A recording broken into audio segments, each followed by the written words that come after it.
जो इंक्वायरी चल रहा है इसका कोई रिजल्ट नहीं अभी तक मिला है। डिपार्टमेंट पूरा इसलिए इन्वॉल्व है इसमें। 3 बॉडी पड़ा हुआ था लेकिन उसका पहले ही हमारा लड़की का বডি জ্বালা দিয়া গিয়া। আমাদের সিএম যাতে প্রতিবাদটা বন্ধ করার চেষ্টা করছেন। প্রথমে পুলিশ বলেনি, প্রথমে হসপিটাল থেকেই ফোন করা হয়েছিল যে আমরা আরজিকর হসপিটাল থেকে বলছি আপনার মেয়ে অসুস্থ। তো তখন এটুকু বলে লাইন কেটে দিয়েছেন। তারপর তখন আমি ফোন করি যে আমার মেয়ের কি হয়েছে, আমার মেয়ের কি হয়েছে। তো উনি বলেন আমি তো ডক্টর নই, ডক্টরের কাছে নিয়ে যাচ্ছি, ডক্টরই বলবেন কি হয়েছে, আপনারা আসুন।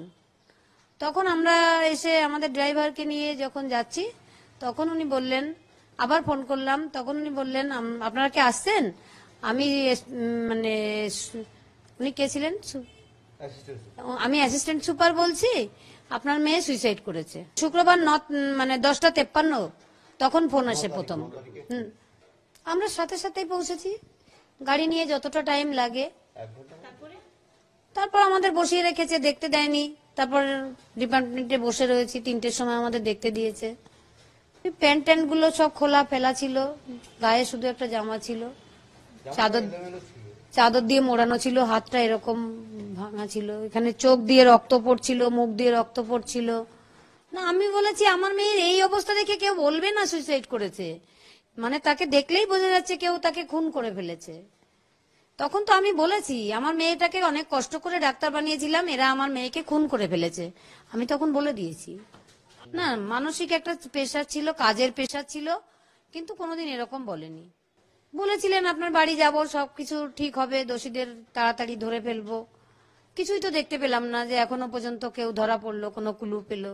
একজন ধরা পড়েছে, ওকে তো আমি মনেই করছি না, ও ভেতরের লোক না থাকলে বাইরের ও কি করে জানলো আমার মেয়ে ওখানে আছে। আমার পুরো ডিপার্টমেন্ট মনে হচ্ছে দায়ী এর জন্য, ভিতরের লোক বলতে আমি পুরো ডিপার্টমেন্টকেই বলছি। এটা তো আশা রাখতেই হবে, আশাই তো বাঁচবো। আমার তো সবই চলে গেছে, কিছুই হারানোর নেই, সব হারিয়ে ফেলেছি, এখন আশা নিয়েই বাঁচবো।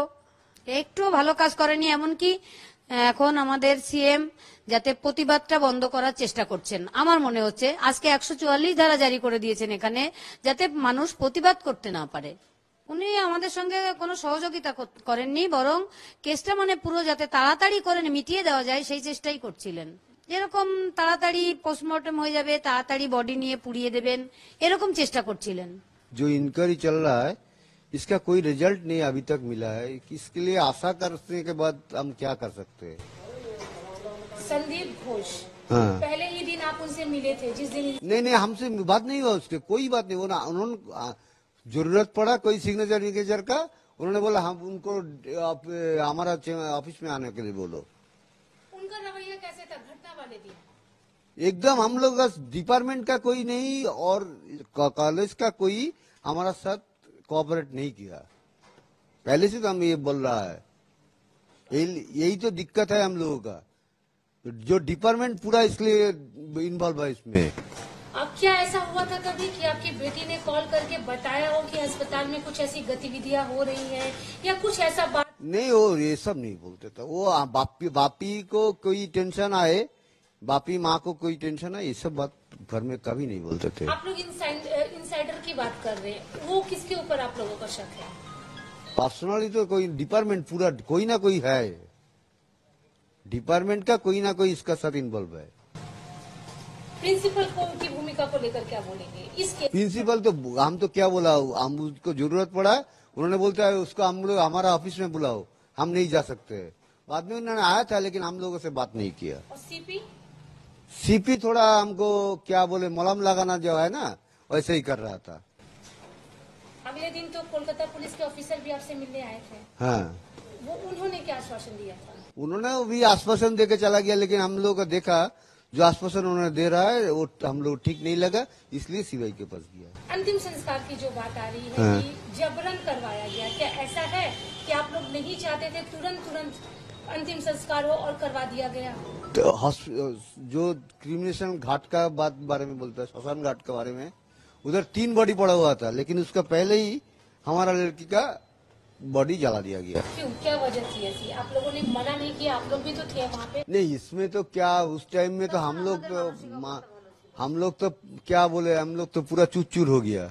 हम उसके लिए तो मेरा क्या बोलेंगे उसको। 3 बॉडी में से पहले आपकी बेटी की बॉडी जलाया गया। किसने फोर्स किया था ये? क्योंकि उस समय निर्मल जो टीएमसी के यहाँ के विधायक है वो भी थे साथ में। वो तो पहले से ही मेरा साथ में था। वो जो क्या बोले दोस्त समान ही है। उन्होंने भी नहीं बोला कि नहीं जांच आगे हो जाए उसके बाद अंतिम संस्कार? नहीं सब लोग ही हम लोग को मलहम लगाने का जल्दीबाजी में मलहम लगाने के लिए जल्दीबाजी था। अभी अगर ओवरऑल आप देखेंगे जिस तरह से इंक्वायरी चल रही है, जिस तरह से प्रोटेस्ट चल रहा है, जिस तरह से सीएम का जो भी बयान आ रहा है, इन सब को लेकर आप क्या बोलेंगे? सीएम अपने रास्ते में नाम उतर के जस्टिस मांगता है, फिर जो जनरल पब्लिक है उसमें जब जस्टिस मांगता है उसको बंद करने के लिए कोशिश कर रहे हैं। क्या इसके सब क्या बात है? हम लोग तो इसके लिए बहुत दुख आ गया। सीएम की भूमिका से आप नाखुश हैं? अभी तो नाखुशी है।